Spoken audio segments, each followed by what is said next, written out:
Everything's good to go. I'm on the stream. Yeah. I'm talking. They can hear my beautiful voice. Maybe. Maybe. Okay. Let me know if it's too loud. John wasn't sure. But welcome back to RIT Sec. First meeting in the spring. It's great.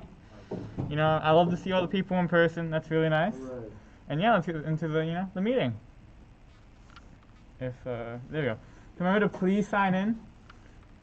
Some people forget it. There's a link right there. If you're online, do it as well. Really helps us keep track of who's coming to meetings. Get you that membership status if you come to 3 meetings or do any other stuff in the Constitution. But yeah, please sign in. We love it if you sign in. Helps us keep track of who's coming. And interest groups and programs, check them out. I don't know which ones are meeting again this semester, but most of them should be. Physical will be meeting. Physical will be ready, like Loudon said. If you don't know when or where to look on our workplace. They should have all the info they might need on there. So go to their workplace groups and check them out. You can see the link there. Again, also if you haven't joined the workplace, please do. Second semester, but pretty much a lot of our info is on there. If you want to find out interest groups, competitions, sign up links, swag, like everything important, join our workplace. If you need help with that, let any of us know. We'll help you, but pretty good deal. And sign up for the newsletter if you want any of the weekly info that would, get know what's happening in the meeting before the meeting and also what's happening in the club. Like this, ISTS, March 6th to 7th. One of my favorite competitions, Blue Team competition. You can sign up as the RIT team. They open next week, obviously there. And, team of 5. It's a really good experience. If you did IRSEC, UB, enjoyed those competitions, I highly recommend doing ISTS because really fun. You get some actual industry red teamers, like alumni and stuff that come back and red team. It's a lot of stuff that take in and it'd be overwhelming, but it's actually a really good learning experience. One of my favorite competitions that I've ever been at, and yeah, highly recommend it. We made our sponsors. We love our sponsors. Can we get a round of applause for our sponsors? We love them. They're great, and they help us keep running. And follow us on social media on Instagram, Facebook, and Twitter for all nice updates, photos, and everything in between. And without further ado, we have Advanced Linux with Joshua Neiman. Good job. If you want to see it and you can't see these, I would recommend pulling up the screen. All right. Hello, everyone. Today I'm giving a talk on Advanced Linux. Like, So, yeah, we've definitely done this before. We have 2 other presentations for Advanced Linux, and I want to kind of give you an expectation of what this presentation is and what we're not covering today. And what we're not covering today is there's a few topics here, like SE Linux, namespaces and C groups, and so on and so forth, that I'm not going to cover because I don't necessarily think it's important for for someone who has seen Intro to Linux and is looking for a next step. That's what this presentation is for, to give a next step to Intro to Linux. So I'm going to cover a few topics that I think are important that you probably will absolutely use in a competition environment. So that's going to include stuff like file systems, file descriptors, what the LSOF command does, and Systemd, package managers, and stuff like that. So I want to start with kind of exploring the file system a bit. Every Linux box that you're going to be on has a specific file system, and that file system is going to be mounted at the root directory. The root directory is important in Linux because every single device, every single file system, every single everything is mounted under that directory. There's a common saying that in Linux everything is a file, and in this case it's really actually true. Devices are files. They're located in dev.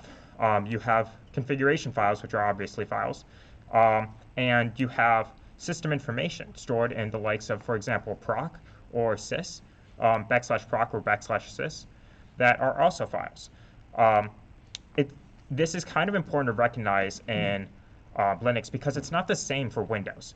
For Windows, we have a lot of different ways to interact with devices, but also not everything is mounted in the same place. So you have the C drive, for example, but when you have another flash drive, like a D drive or a F drive or whatever you have mounted, that's not going to be mounted in relation to your C drive, which is your main operating system. It's going to be a separate drive level. That's not the case in Linux. In addition, there's just some important like directories I think that you should know up here. For example, varlog. That's going to be very important if you're a blue teamer and you're looking for like evidence of what red team is doing. Varlog is a really, really good place to just go and look around, and it should give you a lot of insight as to what the system is doing. I've found a lot of red teamers by just poking around varlog, and if you're ever in a red-blue competition scenario, like ISTS, which is coming up, you should absolutely take a look there. You also have your home directories, your root directories. These store files that you put there, depending on if you're a regular user or if you're root. Mount. So that's going to be the location where you can mount external drives typically.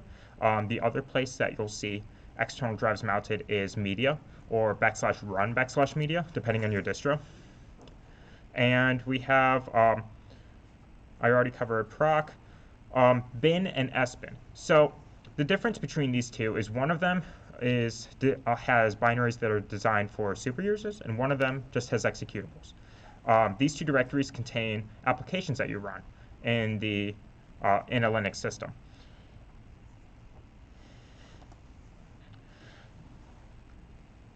I mentioned earlier that everything is mounted in relation to root. So a few of the directories you should be looking at that kind of prove that are dev, proc, and sys.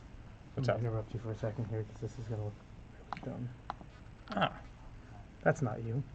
All right, everyone. We are having some technical difficulties, maybe? It's just not Josh's name. And we would. This isn't. I am Philip. No, I am definitely Philip. This is not Philip. Philip does Windows. What do you mean? Who am I? I'm Philip. All right.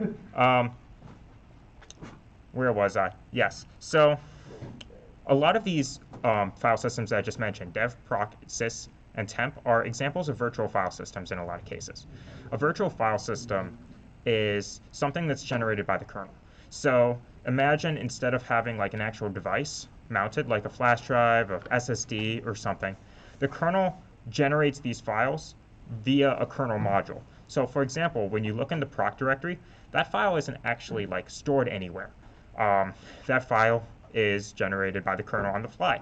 So the kernel goes and takes, for example, if you look at proc CPU info, the kernel is going to go take a look at the CPU. It's going to grab the model name, the feature set of the CPU, and it's going to generate that file on the fly. It's important to know that these virtual file systems exist because a lot of times what you'll see is that a red teamer, for example, could hide a binary in a virtual file system that's mounted as like on the system itself. I've seen this. That was a pretty interesting find, but it's a really good way to hide your tracks if something is only located in memory when you're trying to look for it, but actually has like a trace on the file system so it can actually be run. Another thing that I would like to point out is that file system attributes exist, and I'm just going to kind of like breeze over here.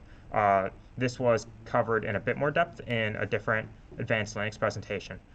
But a file system attribute is kind of like, you can kind of think of it as a kind of like permissions for the file system itself. So you are not allowed to write to this file, you're not allowed to change this file, and so on and so forth. And you can see those like flags with the ls_atter command. This is also a really common red team trick because you can run a very simple command that just allows you to never be able to write to a certain file. And if red team is trying to establish persistence, that's often one thing that they might do.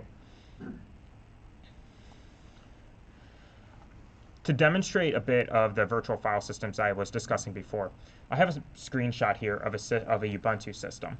And if you look at the top, I'm just looking at the mount command. The mount command just makes a list of every single thing that is attached to your root partition. So it's going to define your root partition. It's going to define your any file systems you have mounted in relation to it. And I do have one. If you look at the command itself, I am filtering out anything to do with the snap.d, which we'll get into a bit later. And the reason I'm doing that is because there's just a lot of it, and I'm trying to make it a bit cleaner to see.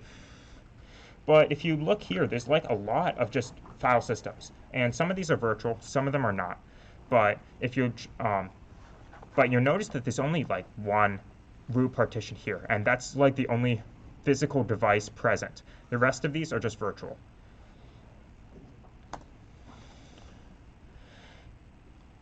In addition to just having file systems, another important topic is probably file descriptors. So whenever you look at a file from the context of an application, and you ask the system with a syscall, hey, can I have this file? A file descriptor is going to be generated. And that can kind of be seen as like an identifier of an open file. So whenever you write to that file, you're going to reference the file descriptor and then go and use that file descriptor to read or write from the file. Every open file has this ID, but there's a few common ones that you should know about. Standard in, standard out, and standard error. Generally, if you type in command out in bash, it's just going to go to standard out, unless there's an error, in which case it'll go to standard error. There's also standard in, that's used if you're like piping things into an application using some advanced bash scripting. An example of this is right here. We have a file that I made, and I can also redirect the content of that file to cat without actually calling the file in the cat command. And that in that case, the file is just going right through standard in into cat, and cat is outputting it back. We can also try to access a file that we're not allowed to. And when we do that, we're going to get an error code. But we can redirect that error code to a file called error.txt and look at that later. So that's a few ways you can like manipulate how these file descriptors work in real time in like a practical environment without actually writing any code.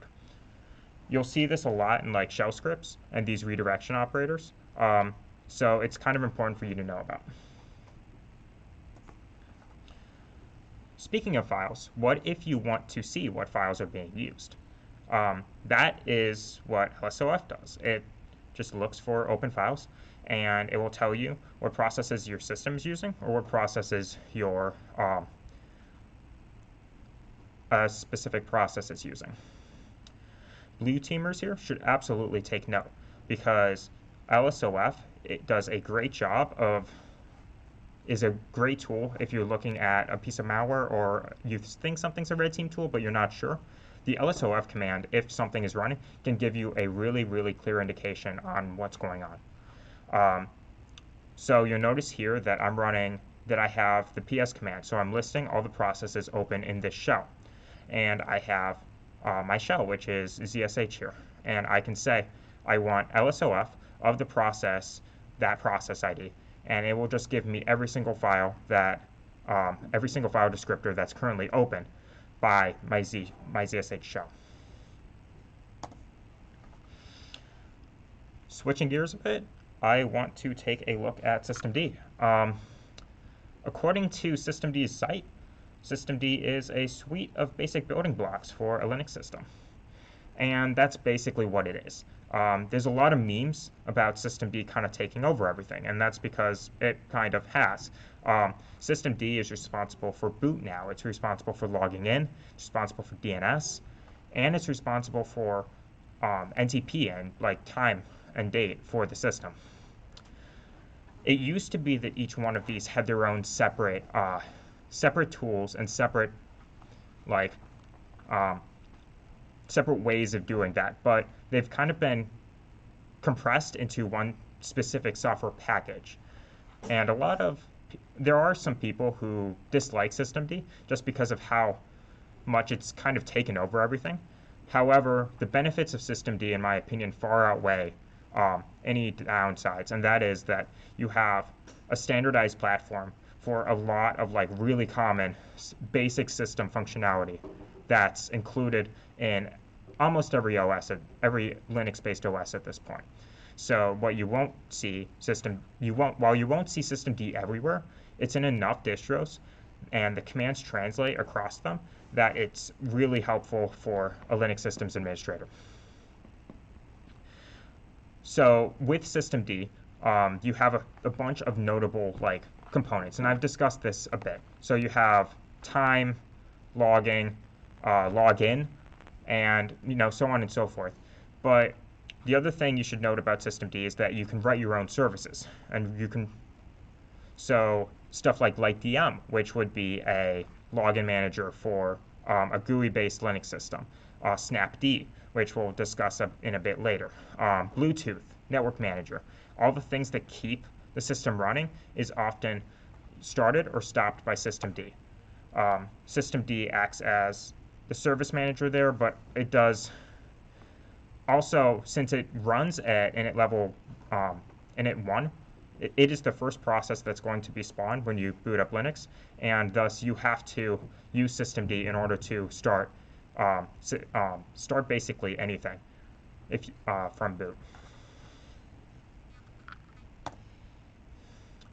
So there's a few types of systemd unit files, and systemd unit files just control like the control flow of systemd. So we have services, timers, sockets, devices, mounts, and targets.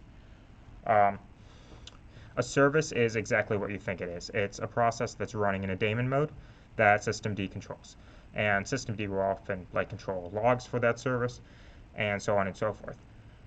To your right, you can see an example of one. So at the top, we have the unit declaration. We have what is this service. So this is a SSH daemon. We have wants. So what service does OpenSSH want and want to run first, and what service does, and then we have after, which actually defines that. So we notice that we have two after,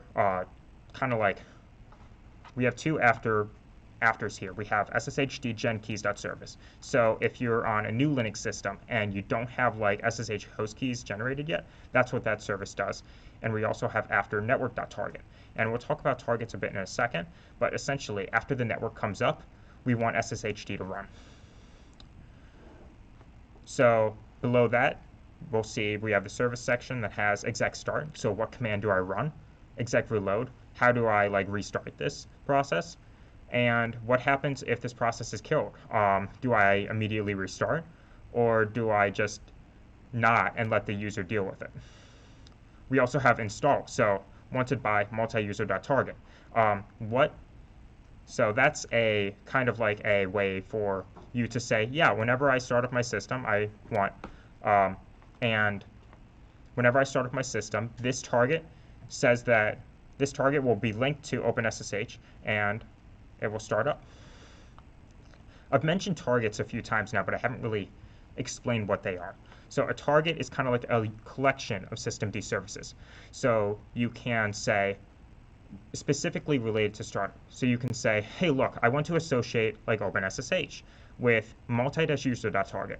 And when I associate it with multi-user.target, if the service is enabled, whenever multi-user.target is like requested, everything in that group will start up.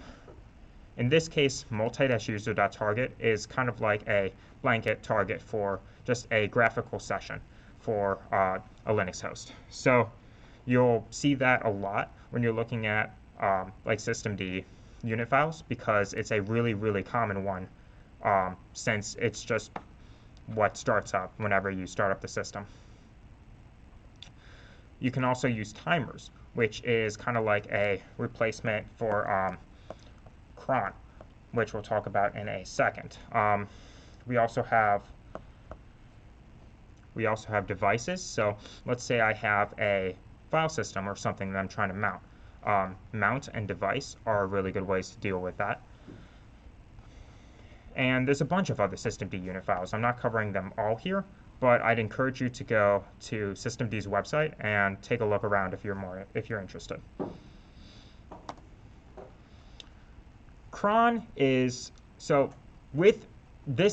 Cron is basically the predecessor to systemd timers. So a systemd timer is a way of saying, I want this to run at exactly this time. Cron was the way it was done before systemd kind of took over everything. And you'll still see this on a bunch of older Linux distros.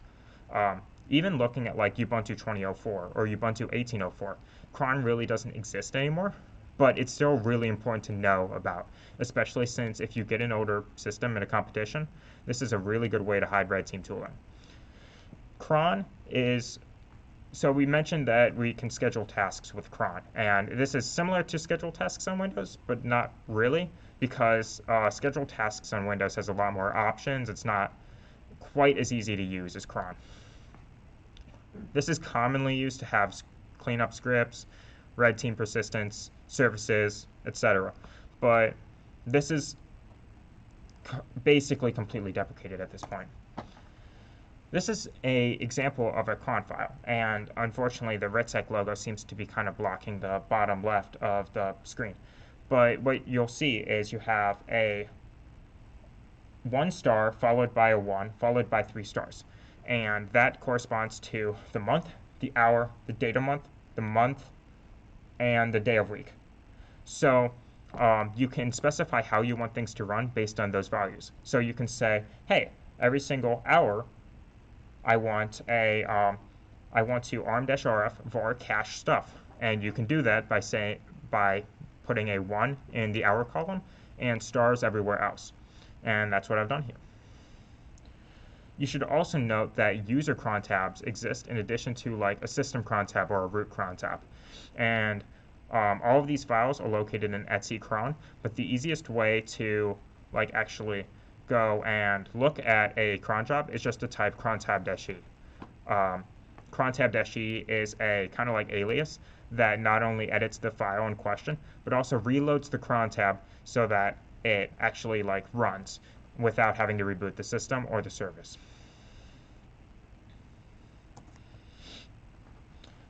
All right, so switching gears a lot from Cron, we have Pam, which is kind of like a replacement for etc Shadow in Linux, but not really. So etc Shadow, if you remember from intro, is where you see system hashes, so user passwords, password hashes, stuff like that. And it used to be that every single program that wanted to authenticate you would just reference etc Shadow and say, hey, look, does this hash, like, do I have permission to do this? It actually looks at etc password, but do I have permission to do this? And does my user level have permission to do this?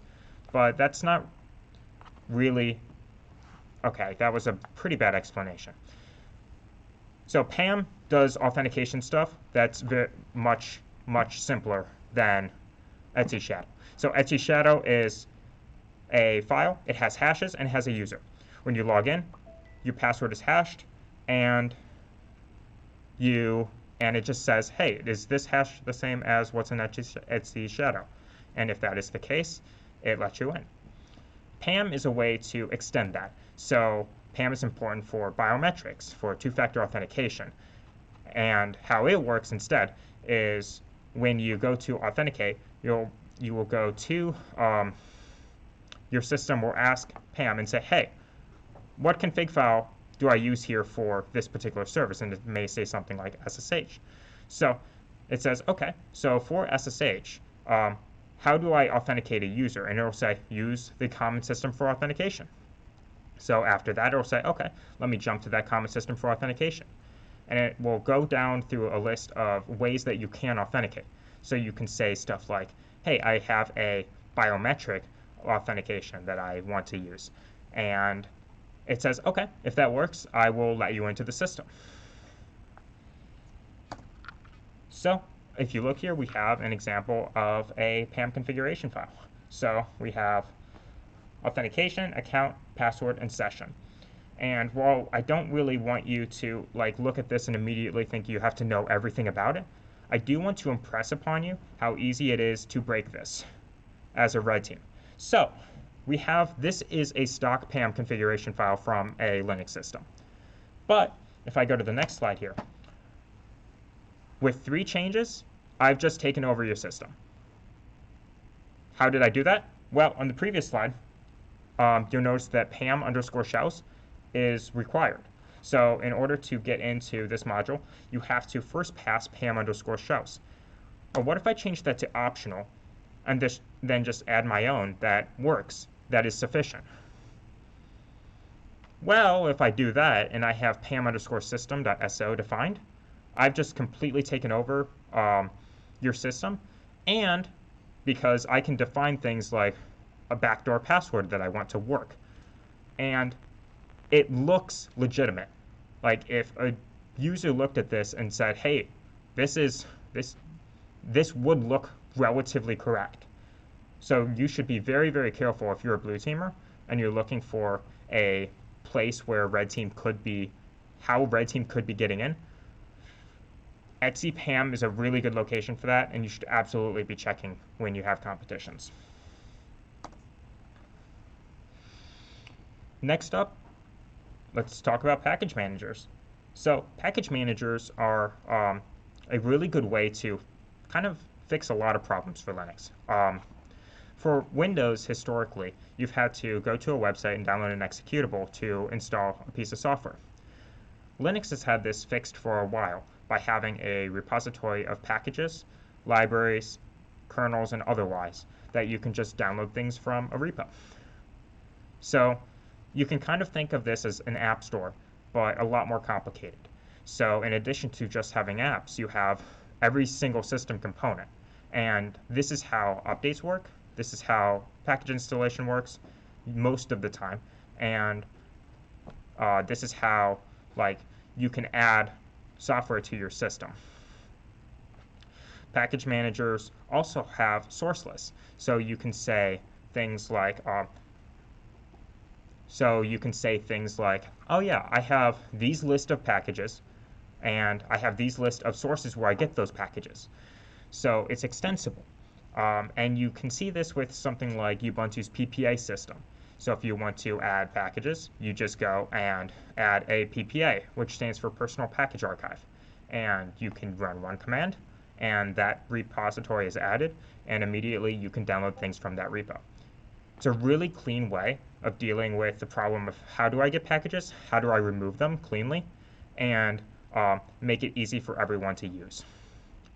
There are shell interfaces for every package manager, but also graphical interfaces as well for those who want them. There's quite a few package managers out there. There's apt, yum, snap, and pacman are probably the biggest ones at this point. Obviously, there's more than that. But the apt package manager is used by basically any Debian-based system. So that includes Ubuntu, Kali Linux, Debian itself, and so on and so forth. You also have yum/DNF that uses RPM files, and you'll find that on Fedora and CentOS. And the Pacman is pretty specific to Arch and derivatives of Arch. And while that's a smaller subset of operating system types, Arch is also getting a lot more popular recently, especially with packages like Manjaro or BlackArch. And BlackArch in particular you should probably know about because it's a security-focused version of Arch. It utilizes some of Arch Linux's benefits to create a really nice security distro where you have a bunch of security-based packages and hacking tools at your disposal very quickly.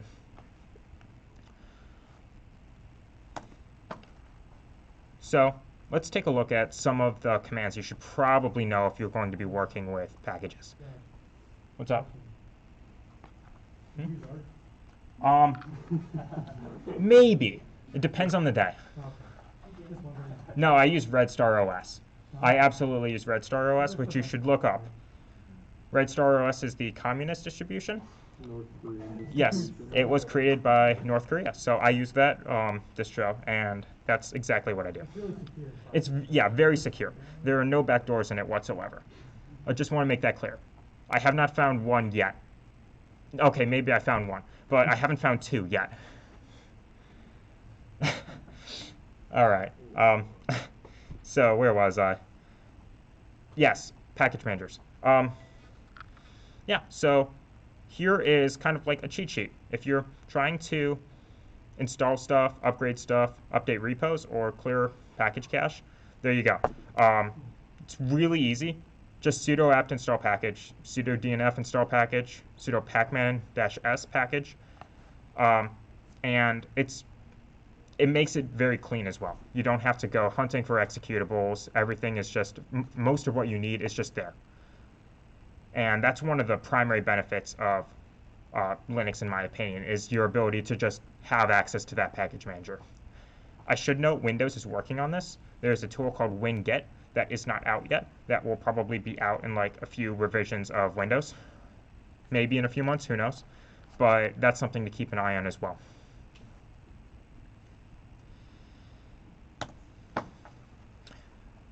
Shellz. If you're looking for something to install from that nice new package manager you just learned how to use, you can also install different shells. So when you log into a Linux host, you're going to see usually bin bash. That's usually the default shell. But it's not the only one you can use.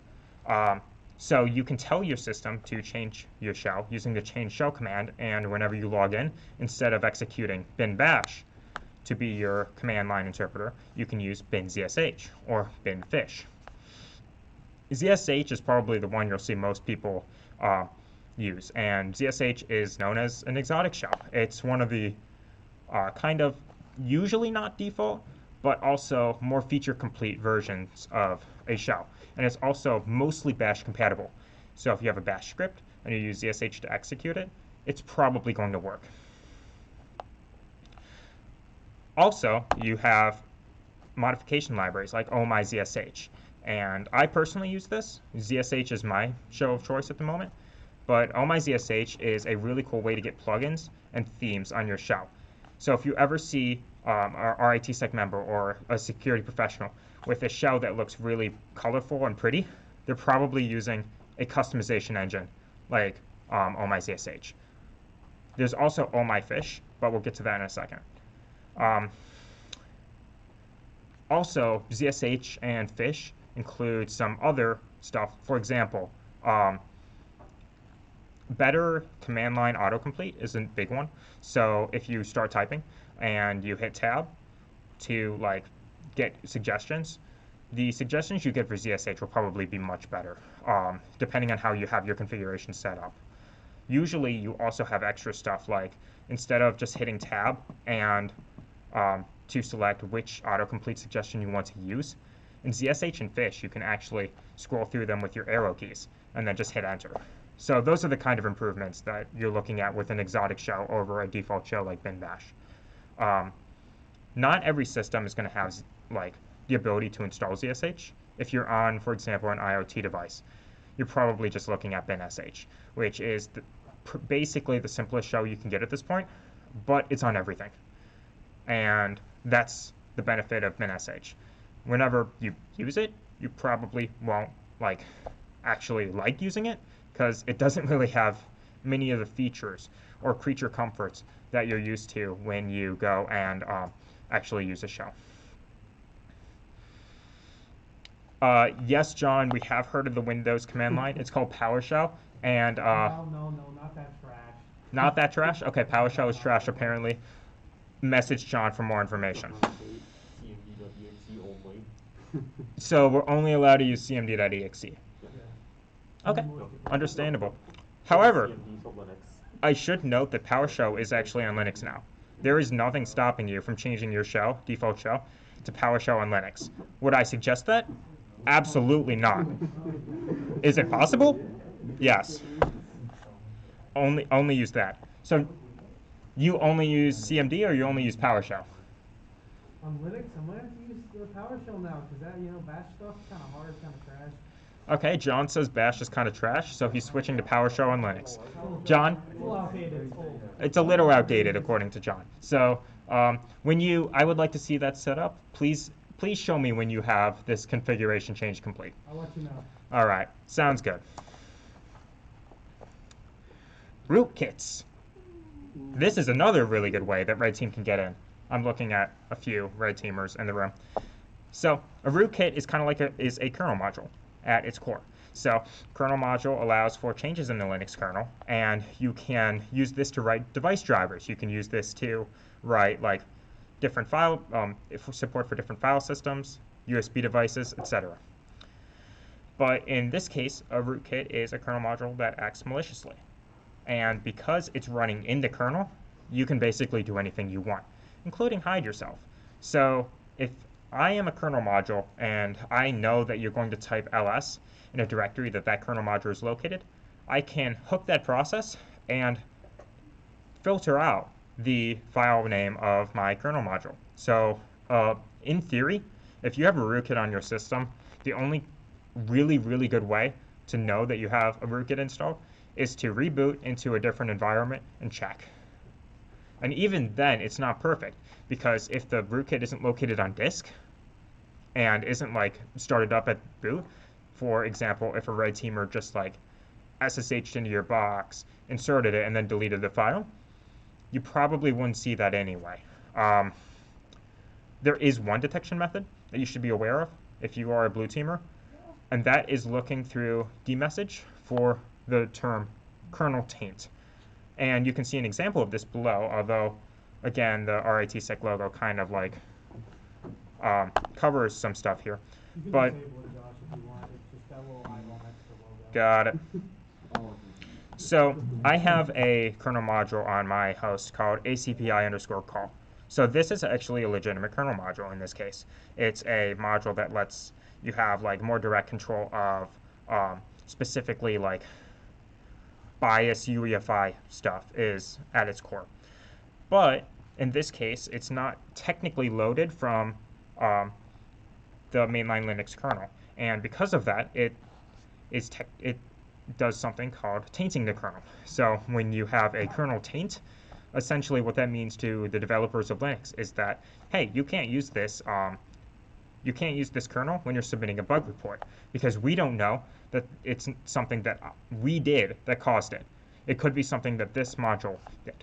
But if you ever see that and a rootkit does not remember to filter that out, that is a very good way to locate a kernel module on a device without rebooting into a separate environment.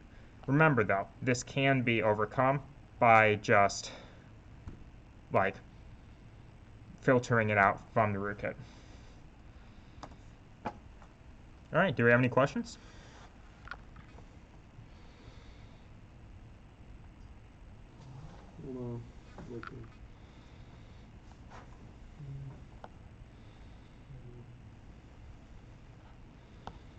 I've actually sent a series of questions I'm thinking about it.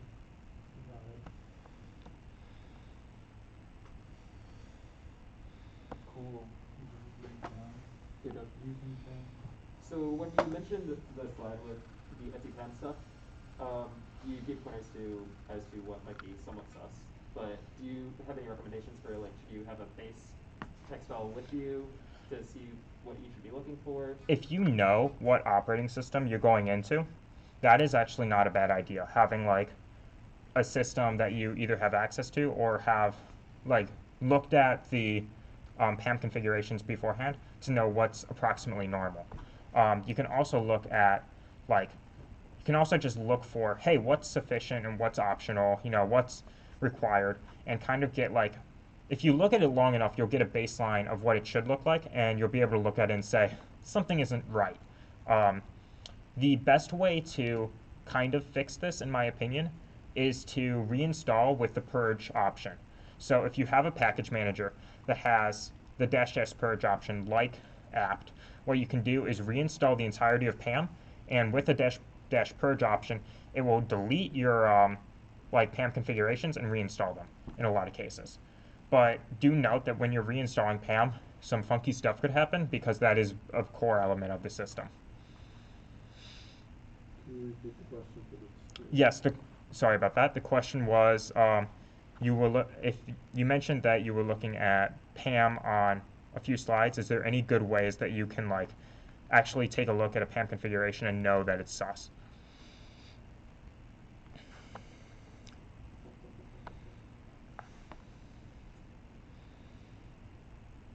What's up, I John? guess this is more of an opinion question, but like, how would you go about choosing what you think is the best like Linux like distro for you? Because I know like some people like using Arch because they like customability, but like say you don't need all that, like what would you?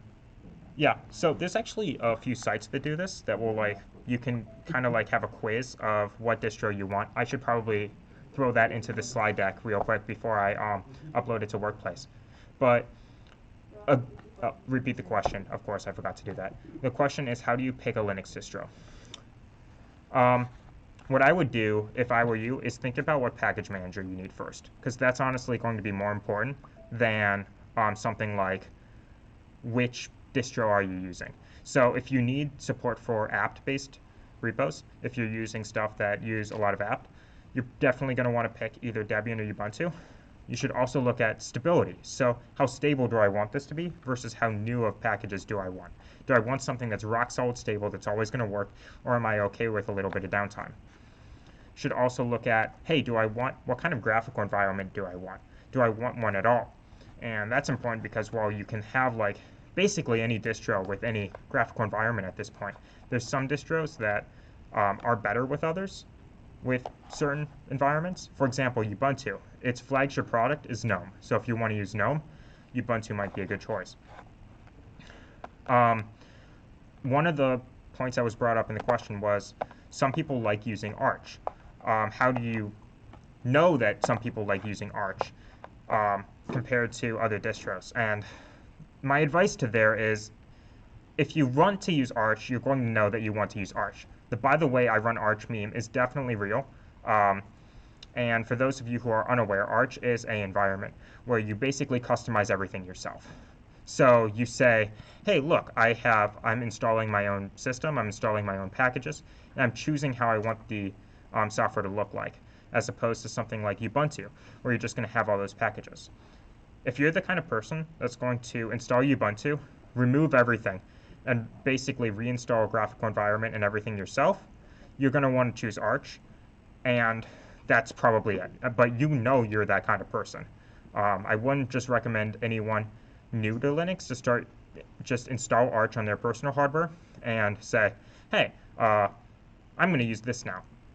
I would make an exception to that and say if you're trying to learn Linux fast, installing Arch is a really, really good way to do that, because it will take you through a general overview of every part of the system, as you'll have to install everything yourself. And it's a really, really good way to just pick up Linux fast if you need to. Projectors work now? It's pretty cool. Oh wow, the projector just fixed itself. Cool. Any other questions? I actually have one. You mentioned that like there's different crons in like different parts of the system.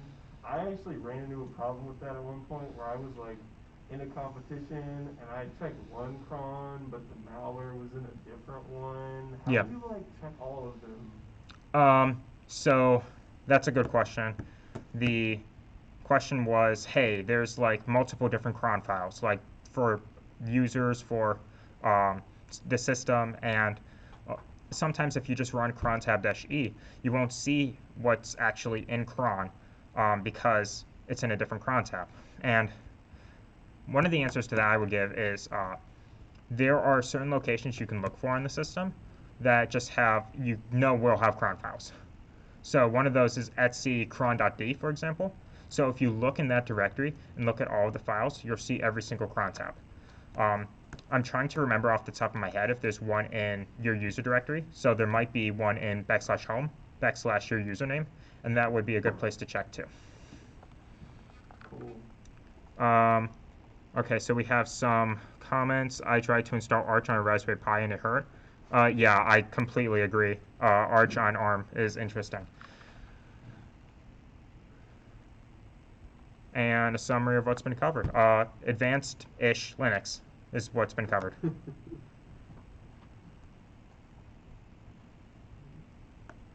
Any other questions?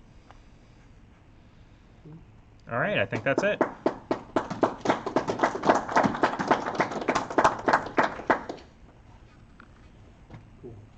Mason, can you stop the recording and then we can, once we do demo tab, we can probably post it on YouTube. Oh, announcement. Shut up.